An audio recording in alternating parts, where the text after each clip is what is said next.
we are going to continue right away with the speech of the Armenian Prime Minister Nikol Phashinyan. Welcome, Mr. Prime Minister.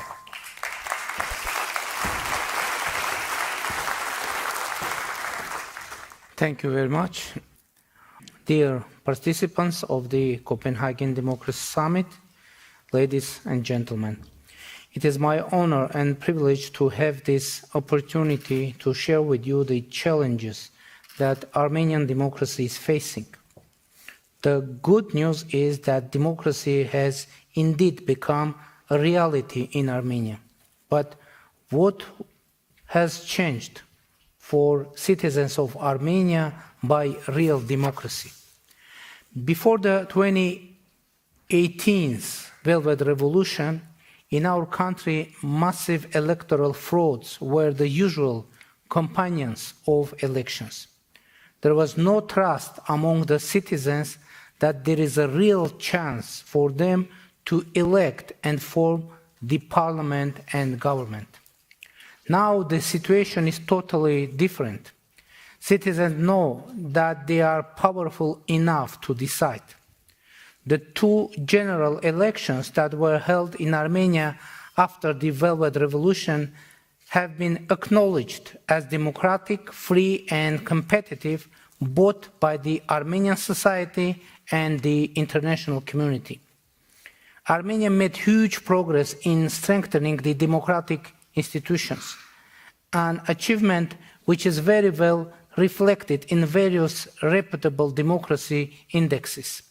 Now we are the 43rd in the Reporters Without Borders Freedom of Speech Index, compared to 79th place in 2017. Categorized as having partially free internet in 2017 by Freedom House, now we enjoy the status of country with free internet. In the Transparency International Corruption Perception Index, Armenia is now in the 62nd place instead of 107th in 2017. In the Economist Intelligence Unit's Democracy Index, now we are 84th, compared to 111 in 2017. In order to assess this progress, it's essential to note that alongside democratic reforms, Armenia has been contending with external security challenges.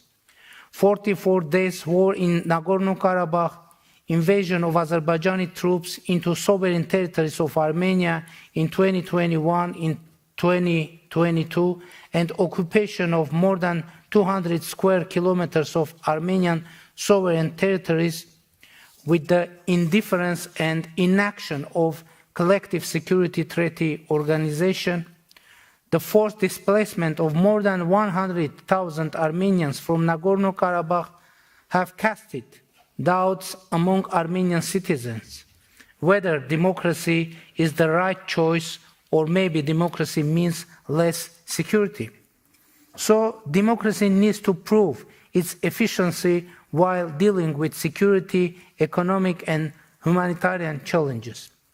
And we hope to see global democracy standing by us in addressing all those challenges.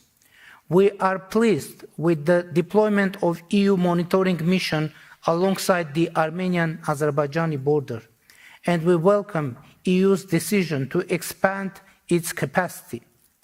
On the other hand, we hoped for inclusion of Armenia into the European Peace Facility, and in this regard, we rely on the support of EU member countries.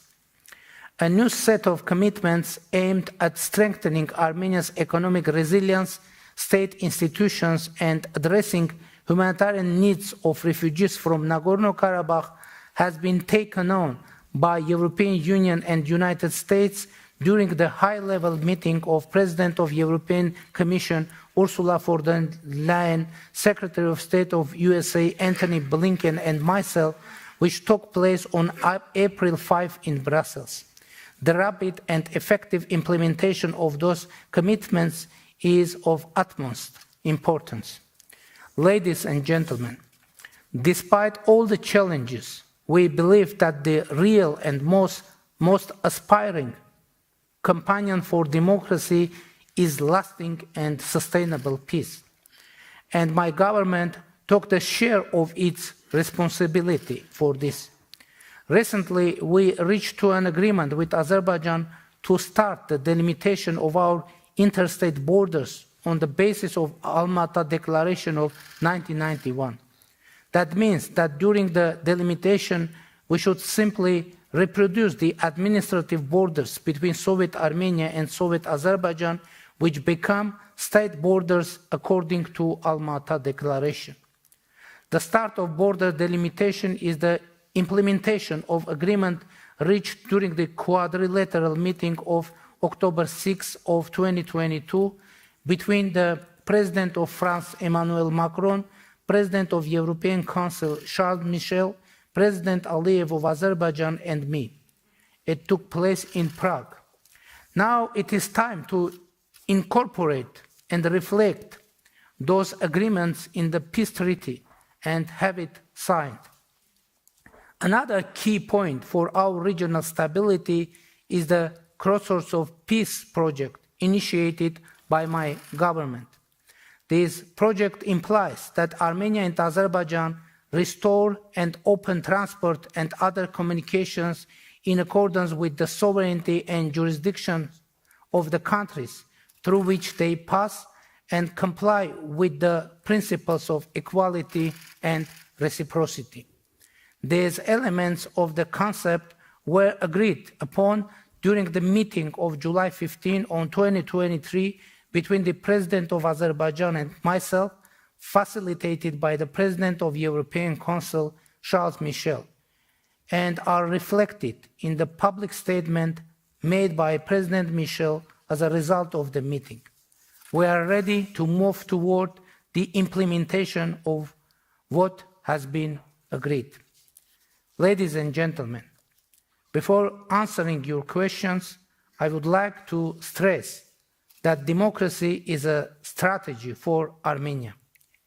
In democracy we believe, in democracy we live. Thank you very much.